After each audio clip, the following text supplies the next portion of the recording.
Hello, hello. I have been completely swept away by an upcoming YA romantasy set in a reimagined Ireland where magic is a privilege for the elite and a heroine is torn between passion, a life she thought she knew, power, and rebellion. Joining me today is the author of Her Hidden Fire, Clíodhna O'Sullivan. Hi, Clíodhna. I think about the book. Thank you. Oh my, to say that I've been kind of obsessing over it is a little bit of an understatement. I've been talking to my husband all week about our upcoming conversation, and because he's always like, "Who are you talking to this week? Yeah. What's going on?" And he's seen me reading your book, and even a couple of days ago, he was like, "Wow, you're really flying through that one." Just couldn't put it down. Oh, it's the big print. It makes it look like you're going through it, but No, no, no. Well, as many people know, like I love this genre. I was fascinated by your magic system too, so I can't wait to get into all of that. But we always like to kick off each episode with what is in our glass. So before we dive in, can you tell me what your nightcap pairing is? yeah. Well, so I had great plans that it was going to be like an Irish coffee, so I could do the whole Irish thing. But pride comes before a fall, and so I had been bragging to my kids about how I'd managed to get the whole way through the winter and not get sick, and they'd all got sick, and I hadn't got sick. Then I got sick yesterday, so my nightcap is Lemsip, and so, it's also strepsils and basic nasal spray and tissues. My goodness, Lena, I'm so sorry that you're having No, it's fine. But like what I'm going to be doing is later it will be Bailey's, so that will be fine. But just at the moment to kind of get me through it, it's paracetamol and vitamin C, so it's what I've got. Oh my, you should have rescheduled with me. No. Like you see, I'm supposed to be working on edits for book 3, and they're really hard, and my brain is like full of cotton wool. So actually, it's way nicer to just talk books than try Okay. to solve plot holes. So yeah. Okay, well then I'm very happy to give you a bit of reprieve there. I hear you. Trying to work through brain fog is Hmm.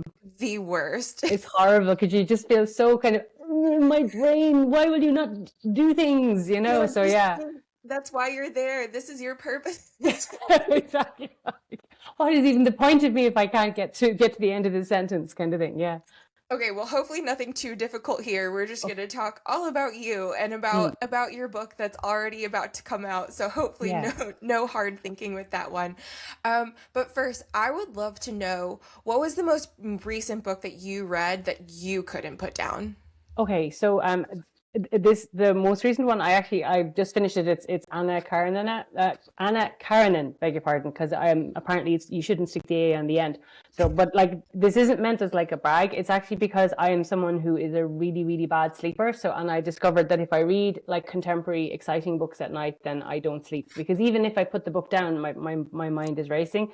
It Yeah. takes me like a while to wind down. So my new thing now is like, well, I have like several books on the go, so I like have an old book like Anna Karenina at night, which because the sentences are slower and I know the ending, and so I can read it, but I can put it down, and then in the daytime I'll be reading, say, something maybe more like current or whatever. So yeah, so that's the one I finished, and it's just as a love story, it's amazing, as well as like a kind of picture of Russia back then. Yeah, what a classic. Oh my goodness, that's very smart. Maybe that's what I need to do is just move to classic literature at night so that I'm not up super late.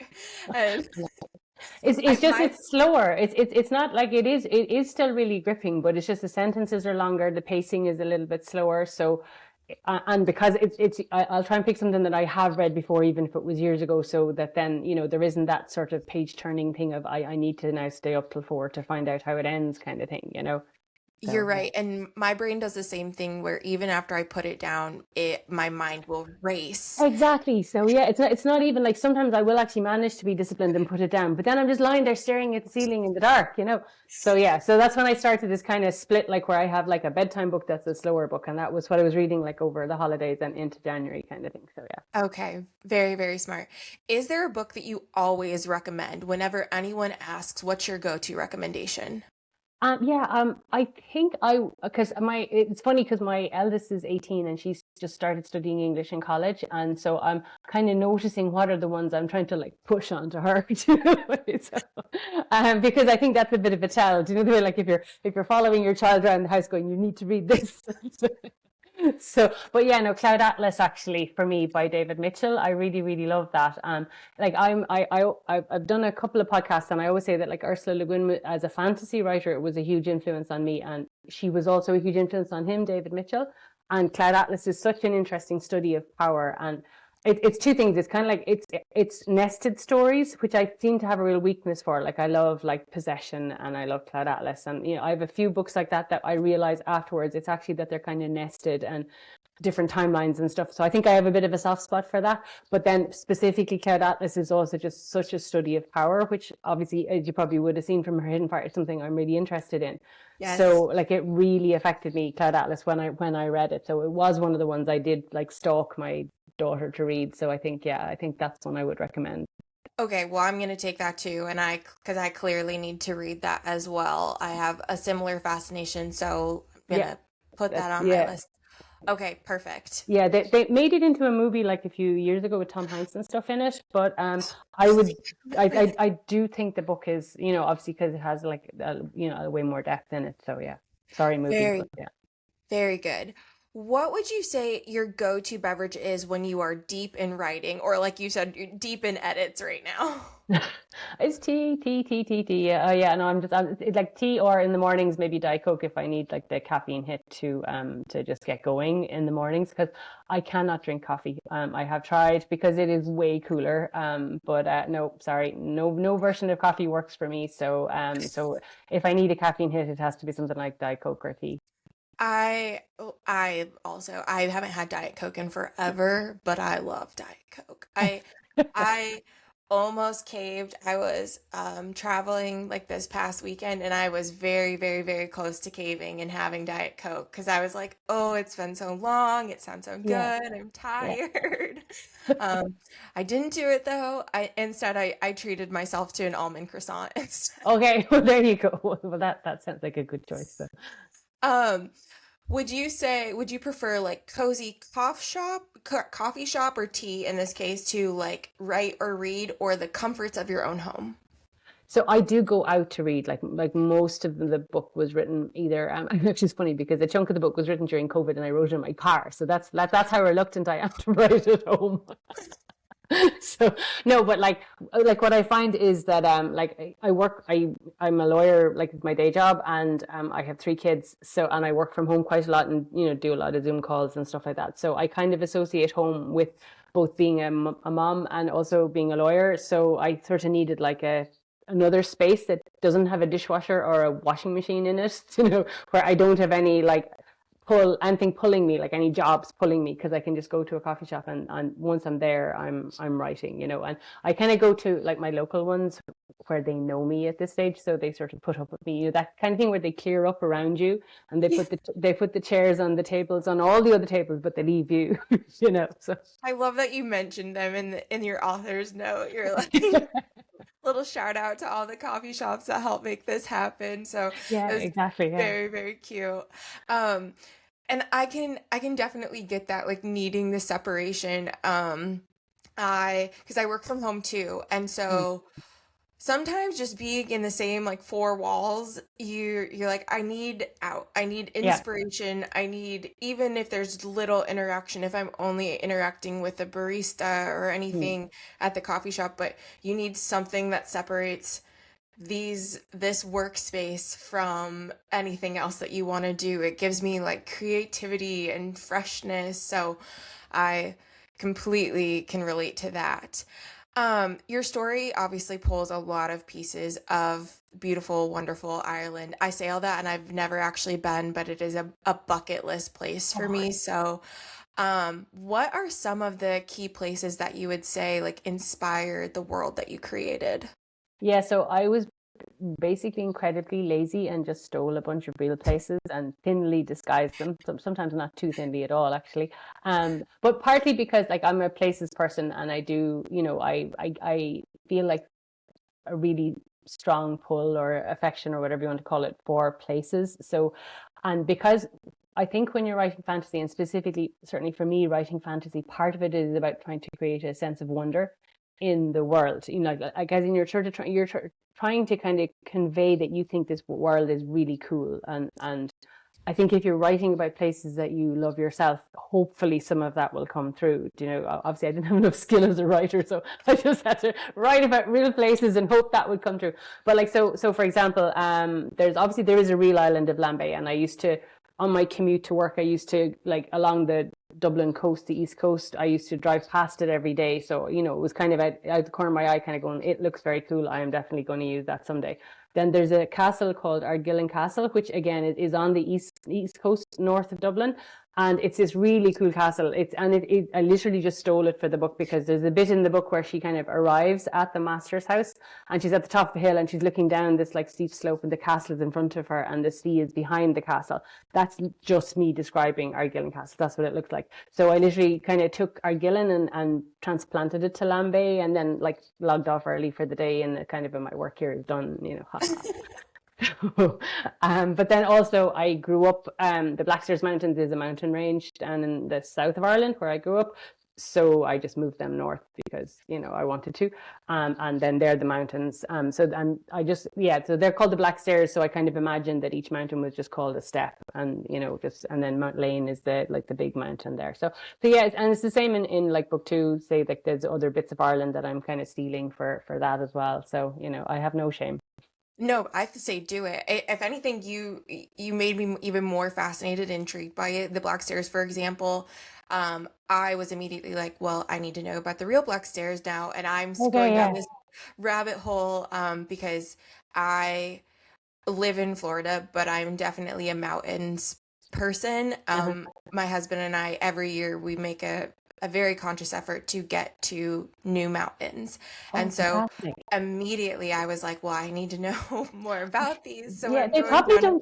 they probably don't count as real mountains by American scale though, because like your mountains are proper mountains, whereas ours are like little bumps. Do you know the way? Like, to be Well, fair, they all got worn down by glaciation. That's why they're small. Do you know what I mean? But you know, they are still, like, relative to American mountains. Our mountains are like tiny. You know. well, compared to Florida where we have zero mountains, I don't have to see much of a mountain, and it all depends on where you're at in the United States too, because yes, West Coast mountains, those are mountains. Those are Mm. large, crazy mountains. Um, but I mean, even, well, because we were talking about at one point, and maybe hopefully still at some point, we were talking about doing the West Highland Way, Hmm. out in Scotland, Oh wow! and Yeah. and even that, I'm looking at the elevation gain, and I was like, oh, well, that's totally manageable for us. I was like, that's nothing. Yeah. I thought it was funny, but would still love to do that. So no, Mm. I was absolutely fascinated, whether it's a Okay. little mountain or a big one. Okay. I Okay. love the mountains. Even when I said I was flying out to San Diego, Hmm. and flying over mountains, but Yes. not like huge ones. But even Yeah. then, I'm just looking out the window and I'm so fascinated by them, no matter the size. So I have a feeling you've probably put the Black Stairs Okay. on my list. What are some of your other influences, be it other authors, creatives, or just experiences that have inspired you? So definitely Ursula Le Guin. So like the kind of context for me was that like I grew up in, my dad was an alcoholic and he was addicted to gambling and stuff like that. So it was a very, like, we were quite poor. We had no heating in our house. It was cold for 6 months of the year, which I hated. And like fantasy novels were kind of my way out and my way of kind of stepping out of the kind of volatility and the rows and stuff. So yeah, I would say in terms of like single biggest influence was probably Ursula Le Guin's earthy novels, because I kind of read them at just the right time and kind of just the right age, and that kind of sense of like being able to step out of like a not very nice situation into the world of a book, because the worlds are so complete that you feel like you've actually gone there, which is brilliant when you're a slightly miserable 13 or 14-year-old. Do you know what I mean? So yeah, I would say they would have had a huge influence, and it was definitely how I knew that I wanted to write fantasy if and when I finally sat down to write a book, was because it had had such a big effect on me. Do you know that I thought, well, maybe another way to re-experience that sense of wonder would be to try and write a world myself, To create it. Yeah. That's it. It's funny because I was just talking to someone about this, how it feels like the right books tend to find you at the right time Yeah. when you either need that escape or you need that healing, or whatever reason you're reading for, how the right books in the right genre tend to find you. And I was just Yeah. having a conversation similarly about how the fantasy genre, really was helping another woman. She was like, she goes, I like totally credit this genre for helping me Mm. get through that experience. So very, yeah, I can completely relate to that. Well, let's jump into it then. There's a lot that I want to get to. I have so many questions, but for starters, can you tell listeners what Her Hidden Fire is all about? Sure, yeah. So I think, as we've kind of already flagged, it's Irish inspired. It's a romantasy fantasy story, and it's our central character. Basically, what happens at the start of the book, so it isn't a spoiler, I suppose, is that she discovers that she has this coveted ability to channel magic. So, and in their world, magic is what's used to sort of draw buildings from the earth and to grow crops and create illusions and so on. So it's very central to their society. So the people who can channel magic are absolutely the elite of their society. But the problem is that it's Yonan, who is her childhood best friend and who she's kind of just realized that she has feelings for. He's the one who actually really needs to be gifted because he's the last heir of a family where it looks like the gift is dying out in his family. And so if he fails his reckoning, where he's tested to see if he has the ability, his family will lose everything. So when it comes down to it, at the very start of the book, when she sees that he's about to fail, she can't bear that for him, that he would suffer that failure, that very public humiliation. So she impulsively, secretly gives him her power, so that everyone, including him, they all think that he's gifted, and that therefore he has to be sent away to the islands of Lambay to be trained as a channeler. And her plan, because she can't bear telling him the truth then afterwards, is that she will go along with him as like a channeler's assistant, which is a keeper, and she's going to secretly supply him with power, and she thinks she can kind of get away with it. But then when she gets to the islands, she kind of realizes, just how much she's given up, that she could have been this like super elite person herself. And instead she's like an assistant who can be just pushed around and bullied. And her relationship with him comes under strain because she doesn't realize, everything that goes with the new status that he now has means that she's kind of sidelined. And also just how hard it's going to be, because she's going to try and supply him with power right under the noses of the people who are absolutely the most skilled people in the world. And she meets this new guy, Gry, who is worryingly perceptive, given that she's like trying to keep this massive secret. So yeah, the story kind of plays out in the sense of like that. On the one hand, there's kind of the romance that's kind of comes under strain with Yonan, and she meets the new guy who seems to like see her in a different way, which is kind of an exploration of that idea of how like your childhood friends maybe don't see you in the way like new people sometimes see you, because childhood friends can have like a very set idea of who you are, and yet you are changing as a person. And as she comes into her power, she's growing and she's changing, and Gry is the one who maybe sees that a bit quicker than Yonan does. So that side of it. And then in parallel, what we discover is that the magic that starts out really cool and is able to do all these amazing things, but it's actually drawn from the life force of ordinary people. So it's based off of exploitation, but kind of hidden exploitation. And at that point, then, she and the two guys are kind of having to make some really tough decisions, because you're in this society that's built on exploitation, where the choice in some ways is quite binary. It's either you go along with the exploitation or you can end up becoming one of the people being exploited. So, it's really, really hard to kind of hold on to your soul and at the same time not lose your life in a world like that. Yeah, Gry has some amazing quotes and moments too of really trying to Yeah. emphasize that, and how how hard it can be to make a decision, and two, for him of wanting to also protect his family at the Yeah. same time. So many amazing themes and layers too. And when you bring up to your childhood friend seeing, and I won't go too deep into this because I don't want to spoil that, but that like truly comes through when she sees an example of how she is viewed Hmm. by. So I don't want to go, that's like kind of near the end, so I don't want to totally spoil all that. But yes, oh, that's like very, very vivid. In your author's note, you definitely mentioned that you've had various jobs, and you're just telling me you work part-time too. in the legal space, and then also your own heartbreak that really led you to storytelling. Please only share what you're comfortable with, but can you tell a little bit more about the personal experiences or elements from your own life that really led you to this world, are woven in the fabric of this world and in our characters?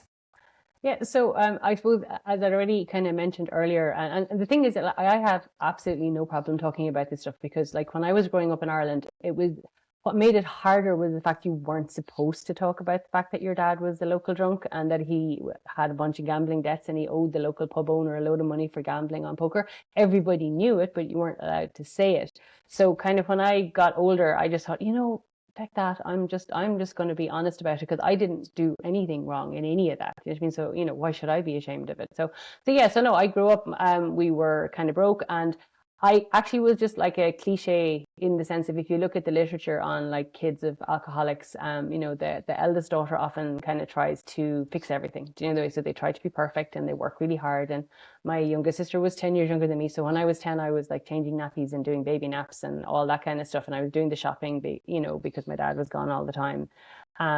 So yeah, so I had to grow up really, really fast. And you try, because you're trying to fix things for the parent that isn't around, because my mom was really depressed, like about how all that played out. So I studied really hard, and like I was the first person in my school to get what's called in our system, it's called maximum points. So in other words, the most points you can get to get into college. And then I had a place to study medicine in college, but I had to give it up because my dad's debts were too high. And Ireland doesn't really do like scholarships for bright poor people. Do you know what I mean? So you can have like a perfect score, but you won't go to college if you don't have like the money to pay the fees and to pay for accommodation and books and stuff like that.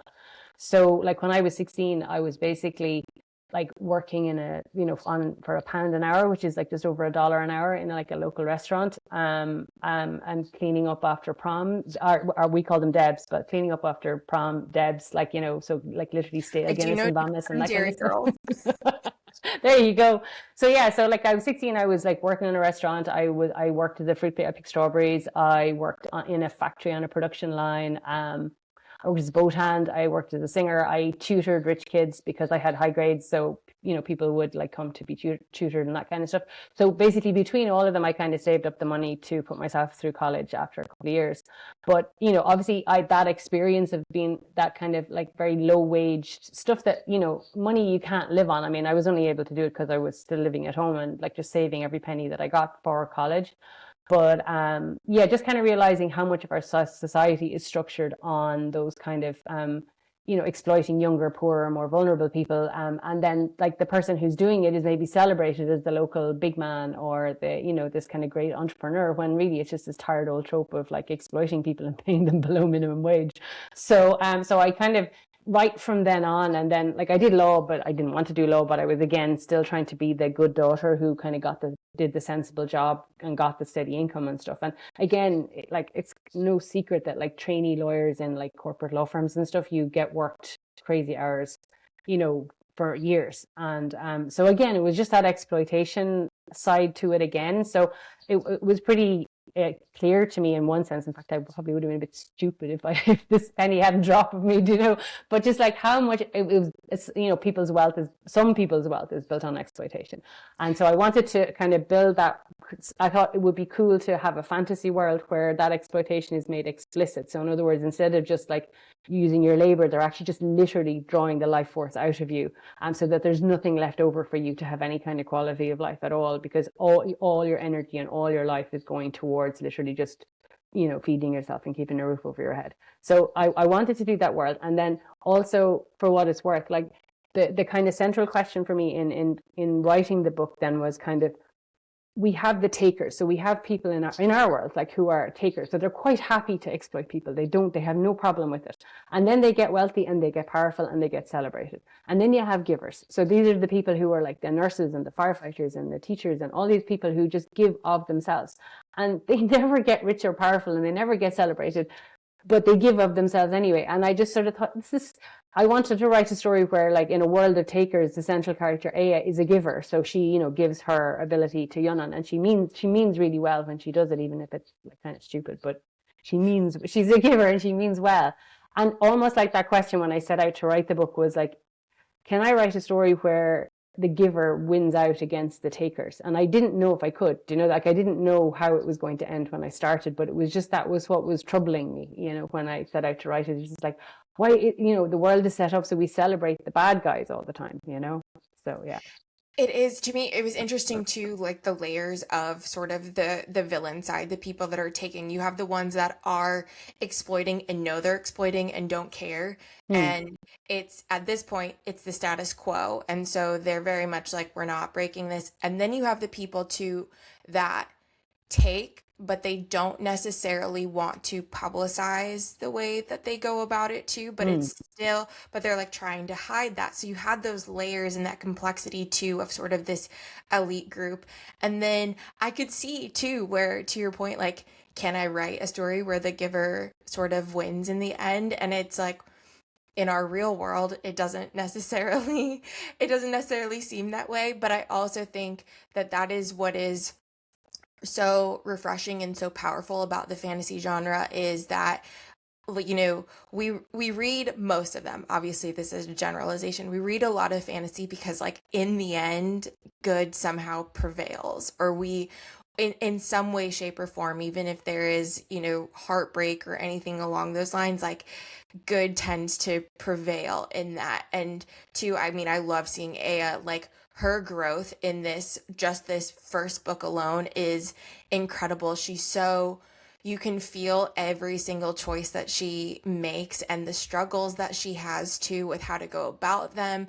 And she gives so much and sacrifices so much right from the get-go to, I mean, to try to support the person that she loves. And even if you're like, there's something coming for making that sort of call. How did you actually go about, fleshing out this unique magic system with the channelers and the keepers? Because I was so fascinated by the world and the abilities. So how did you actually, did you have this initial idea of sort of the elite, the givers and the takers, or what was your process really like to determine how it would actually work? Yeah, so I had the advantage, I suppose, that it was kind of in the back of my mind for years, because I was doing that thing where I was like, as I'd said before, like I kind of did law, even though I didn't particularly want to, because I was still trying to be like, the good daughter. But in the back of my mind, it's like, someday I'm going to write, someday I'm going to write. But, someday I'm going to have this like perfect acre of space in which to, loads of time and no commitments. And I will sit down and I will write. And you know what? That doesn't actually happen. But it meant that like it was kind of fermenting away in the back of my head, like for a few years. And then what had happened was that my youngest son, when he was born, he was critically ill. So he had meningitis at birth and he was critically ill. And then a few months later, my mum died very suddenly. And then a few weeks after that, the company I was working in was sold and I was made redundant. So it was kind of like this situation where I was at home and I had decided to kind of use my redundancy payment to stay home with my son, because we were worried about him. Like, he's totally fine now, but just at the time, I just thought the most moral thing, if you like, that I could do is stay home, be at home full time with him, because he had such a difficult start. And we had been told, the way to kind of, he needed a lot of care for the first 2 years.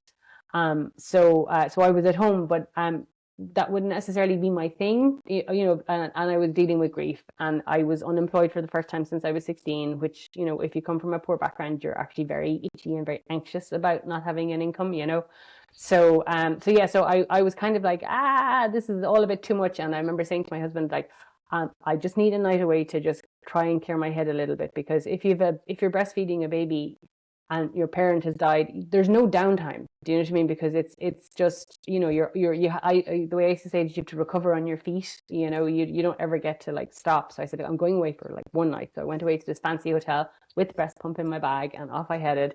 And I just thought, you know what? I was like swimming up and down in the pool and thinking, my life can't just be reacting to bad stuff.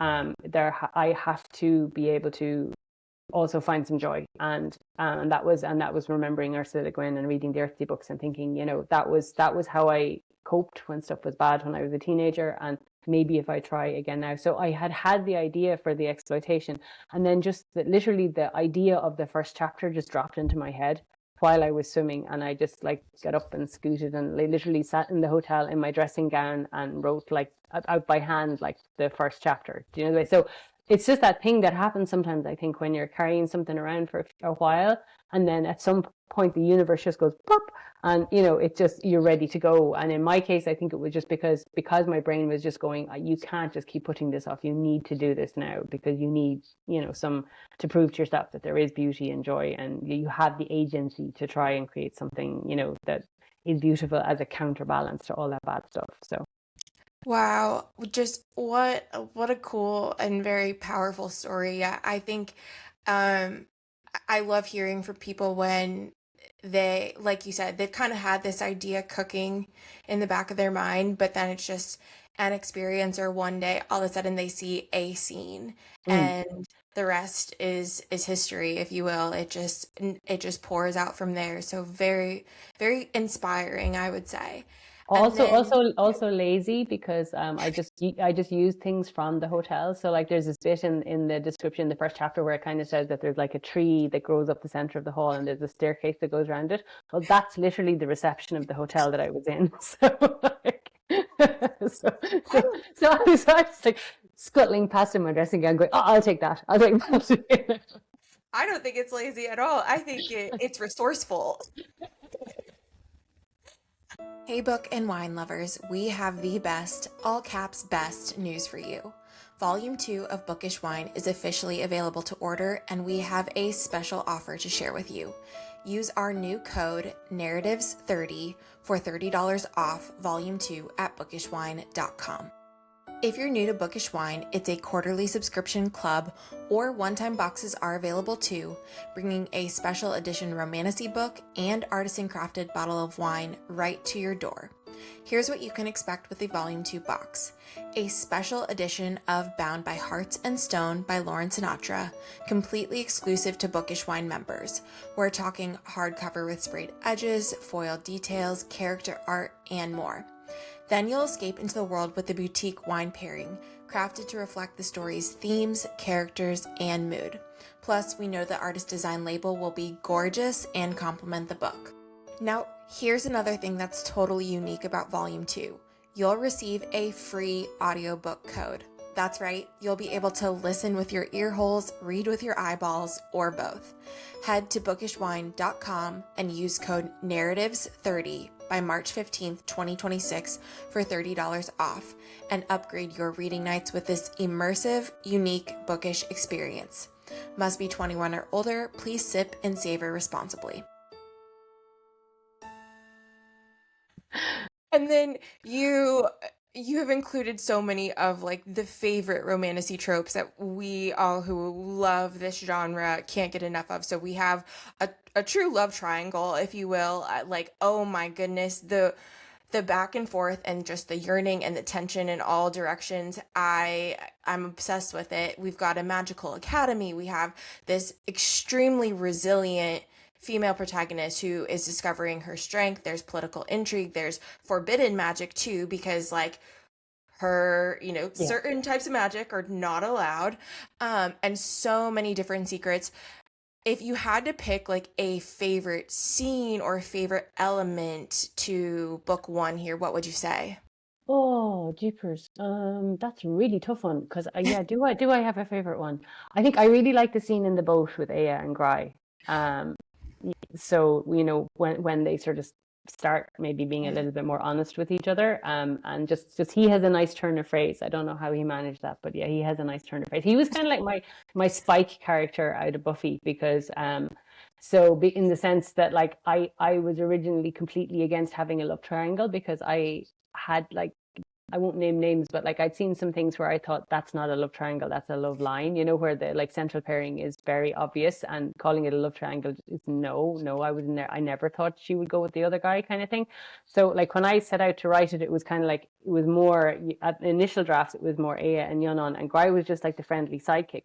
And then people would read the book and kind of say to me, "Oh, I love that love triangle." And I was like, "There's no love triangle. That is not a love triangle. He is a chum who delivers useful information. That is it." So like, there's nothing happening there. So, but then I realized like he was actually, because if you're going to, in my head, if you're going to do a love triangle, it's because the two guys represent two different choices or two different ways of seeing the person or whatever. So like, as I mentioned to you earlier, I realized that he was doing something, which is that he was seeing her as she is now, unobscured by the fact that he had known her all the way. Johan has known Ea all his life, so he's made a bunch of assumptions about her, which are and at the same time, like what he has is the history. Like he's the one who knows I have a scar on my elbow because I fell when I was 8. Do you know what I mean? So and there's you can see why people go back to childhood sweethearts because they have a thing that no one else that you meet later in life can ever replace. So I totally I can see the attraction of the childhood sweetheart side of things, but then maybe the new person, in this case Gry, is that he is seeing her as she is now, and is able to do that. So that was when that penny dropped, that I kind of realized, actually no, there could be a romance there, you know what I mean, where it is a genuine tussle for her. And what I'm finding interesting actually is I'm now no longer looking on Goodreads because it's too scary, but like at the start, when the first few Goodreads reviews came up, I kind of had a few peeks, and like people were like, she should just like totally dump Yana out of the gate, and I was just like, no, do you not understand that she is really a really loyal person? Like, and that is it's part of her morality, is that she is loyal. And like, so for me, the idea, like, I mean, like the person I'm with, I've been with for 30 years. Do you know what I mean? So like, and loyalty is a huge part of how how relationships maintain and sustain. Do you know what I mean? So like the idea that she would just dump this person who's been her best friend her whole life right out the gate the minute he does anything silly, it wasn't, what doesn't make sense to me. But it's really interesting how when you read other people's reviews of the book, they're just like, "Oh, she's such a fool. She should have just uploaded him immediately." And I was like, no, I couldn't have done that. Like that would have made her, in my head, not true to her values. Do you know what I mean? Because her whole thing is that she's very loyal and she's been looking out for him her whole life, So And she yeah, just made this monumental yeah, exactly, sacrifice and decision. So to just jump ship, yeah, like, okay, bye. This isn't this. You've changed. Yeah, no, I think it says a lot about her character. And I'm not gonna lie. Like to your point, there are so many books out there that are classified as like a love triangle, but then you immediately know. You're like, this is not gonna happen. To me, I could feel the tug back and forth between the childhood sweetheart and the history that you have with that, and then Gry, who sees strength and sees a side of her too that no one else has ever noticed before. yeah, There's something very alluring about that. On top of the fact that he just seems like a good person. yeah. And he's the perfect balance of protectiveness but also giving her the freedom, knows that she can take care of herself, all of that. I thought speaking of Goodreads, I saw one review, it was a very positive review, but I thought it was so funny. The person was like, "There's so much kissing, but all with the wrong person." Uh, I got a good giggle out of that one. I thought that was entertaining for sure. Um, on the flip side, we've been talking a lot about it. There are other powerful themes of inequality, class, patriarchal society, sacrifice, betrayal, corruption, like we've been saying. Um, in particular, the themes of really sacrifice and survival. Can you talk about why these were so important for you to explore in the story?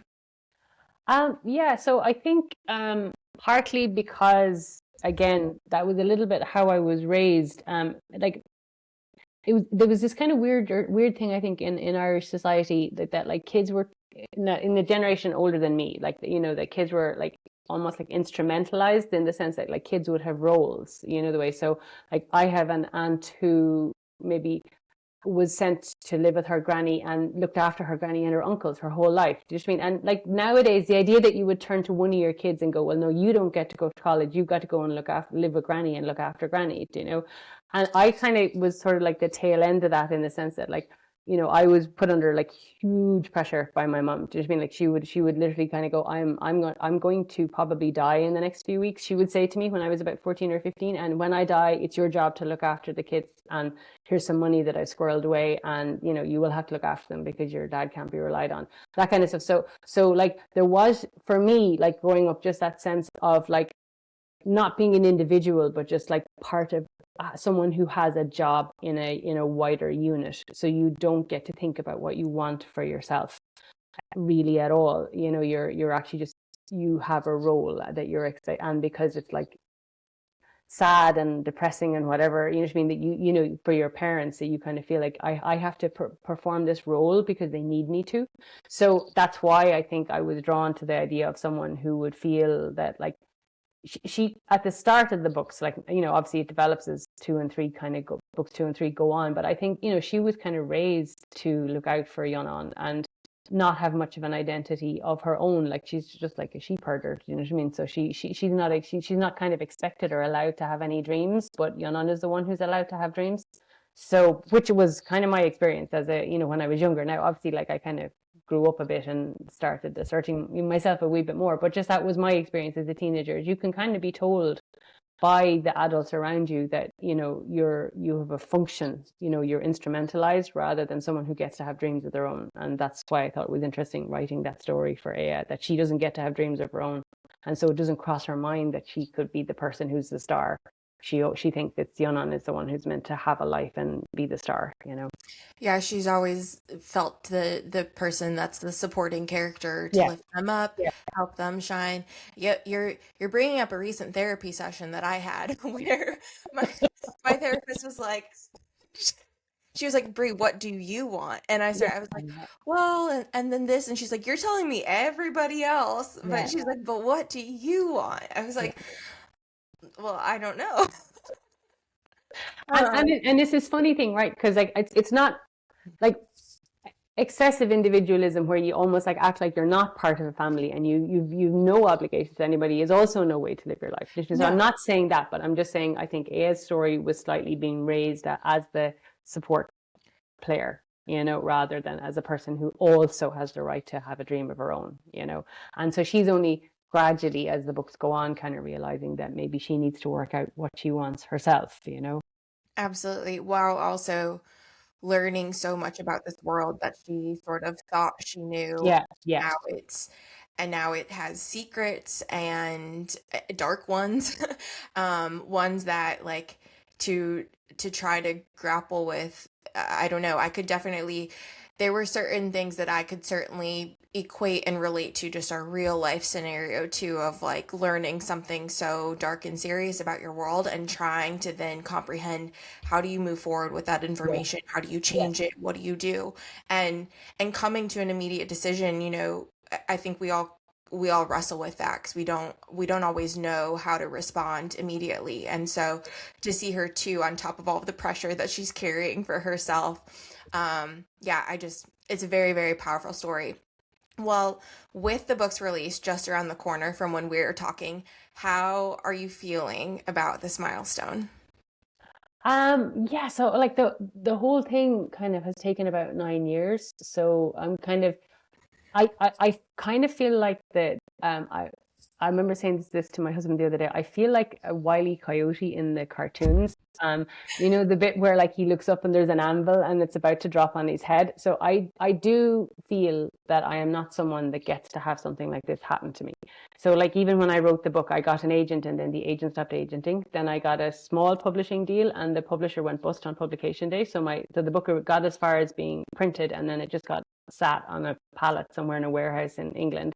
So, and then we went back out in submission, and then finally, this time Penguin came in and romantasy had become a thing. So there was more interest and whatever. So it's been like a really, really long road, and there's been like so much rejection that you would not believe. So it's taken, like, as I say, 9 years to get from when I first started writing it to publication, to the point that I think I've kind of internalized that I don't get a happy ending. So as I say, at the moment I am kind of walking around waiting for the anvil to drop on my head. So I'm kind of waiting for the thing that happens where they go, oh no, no, sorry, it's not going to get published. We've decided we're getting out of the publishing game. It's not going to happen. Oh So my goodness. Uh, I think it would be very natural to feel that way. Like I just can't even imagine. But yet at the same time, I, every every author that I talk to amazingly, like they all have some sort of story like that. Mhm. It was never this linear process that, and then boom, there was a Yeah, book and yeah, yeah. and it was done. Um, but well, just on that note, like that's an incredible testament to your own resilience too, and perseverance and like believing in the story.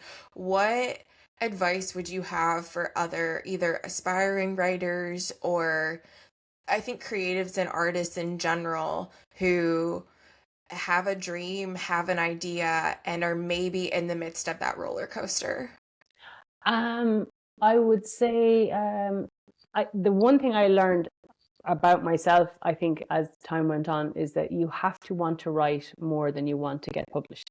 Because obviously, there's the unicorn who will just whoosh straight through and have no problem. That does happen. I get that. But most people, as you say, like will have like a bunch of rejections before they get anywhere.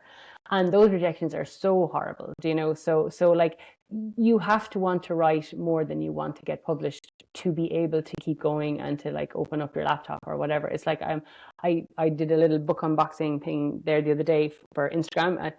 Social media, I'm so bad at it, but you know, but it made me remember like like one time I had gotten rejected like for the millionth time for this book, and I took my kids to see Trolls the movie, and there's this bit, and you're sitting in the cinema and it's dark, so your kids can't see you, and I was like, they're all tiny, and I, miles higher than them anyway. But like Anna Kendrick sing "Get Back Up Again," and the timing was so bad because I had just been rejected, and she's there going, "I get back up again." So I just cried the whole way through the song, kind of going, "Kendrick, I will get back up again." Oh And my I still choke up slightly when I hear that stupid song. I know all the words now, but but like yeah. So you do you don't know whether you're resilient until you do it. But so yay, I did get back up again. Thank you, Anna Kendrick. But also I think the only reason you get back up again is because the writing is fundamentally, when it comes down to it, if you were on a desert island and the publishers all cease to exist, you would still write. It has to be that important to you, you know. Yeah, I you have to believe in it that much, whether it's Mm, writing or any other art form. I think foundationally, like doing it for yourself yeah. is most important with I mean just about anything. I completely get that.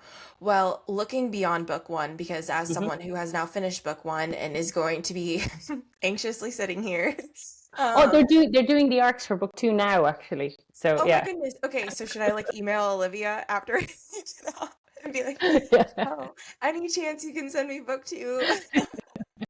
Um, well, on that note, without maybe spoiling anything, what Yeah. can you share about where the story goes next? Yeah, so the book splits out into 3 points of view. That's the main change, I would say, because like at the end of book one, I just sort of remember sitting there surveying the rubble and the ruin and kind of going, right, okay, who has the most interesting thing happening to them at this moment in time? And I actually thought the two guys had quite interesting stuff going on in terms of how book one, the choices they make at the end of book one. So basically, book two is all about consequences. So it's very much just they all make choices, and, some of them are very brave choices, but sometimes making a brave choice does not necessarily mean that there's like a little ceremony and someone pats you on the head. Sometimes it means that really bad things happen to you because you've maybe stood up to bad people, and bad people tend to hit back. That's the lesson we've learned, is that bad people don't just go away, they come back after you. So like that's what, I think like that's what the blurb for book two is kind of, is like the hunt is on, Yeah. so yeah, it's kind of it's consequences in the sense of, they made choices and now they're having to try and not die, try and survive the consequences of the choices that they each made. And then, so it follows Yonon and Aya and Grai, and obviously their paths like intertwine, like and separate and intertwine again and kind of come together at the end, kind of thing, in book two. So but it picks up like straight at, like literally at the same moment as the end of book one. Okay, perfect. I'm not gonna lie. I turned that last page and I was like, I bet book two is three POVs. Oh no way! And Oh my and god, that's I was like, I impressive. bet it is, and Yeah. I hope it is because yeah, I mean we leave in a position where I'm like, I need to know what where each one is going to go from here. Yeah, the bad guys, they tend to hit back, and they tend to hit back even harder. Yeah, exactly. Yeah, that's exactly the point. Yeah. So yeah. Very good. Well, I can't wait. I'm not gonna lie. Selfishly, I probably am gonna email Olivia after this and and say, hey, please, can I please, whenever you get a chance, that would be amazing. Well, for listeners and readers who are, I know, big fans of the genre, where is the best place for them to connect with you online? On my brand new, very shiny, tiny follower account, Instagram account. So it's at Clíodhna.O'Sullivan. But if you can't spell my name, because I appreciate it's not the most obvious spelling, it's just like search up Her Hidden Fire on Instagram, and you'll probably find me really fast. Do you know the way? And then within that, I have one of those link trees with that, like, links to all the various places where it's on sale and stuff. So Perfect. We will also just link to your Instagram in the podcast notes, so it's easy for anybody listening to go ahead and connect with you there. Clíodhna, thank you so much for this magical conversation, for sharing your inspirations, the personal threads and experiences, and the profound themes that have resonated with me and I know will resonate with others. I really hope that this chat offers aspiring writers and avid readers a deeper understanding of resilience and the passion that fuels this type of work and the worlds, the journeys, and the endless possibilities. yeah, definitely hope so. Thank you so much. That was brilliant. Thank you. Oh, thank you. Her Hidden Fire is available March 3rd. Cheers. Launch it. Thanks so much for listening. The Narratives and Nightcaps podcast is a production of The Craft Co. with intro music created by Remington Haynes. Subscribe to the show on Apple Podcasts, Spotify, and YouTube. Follow at Narratives and Nightcaps on Instagram, or visit our website, narrativesandnightcaps.com. Sign up for our newsletter to always know what we're reading next, which authors are joining us on the show, and for extra bookish and beverage info. Connect with our additional co-hosts, Jordan and Emily, as well.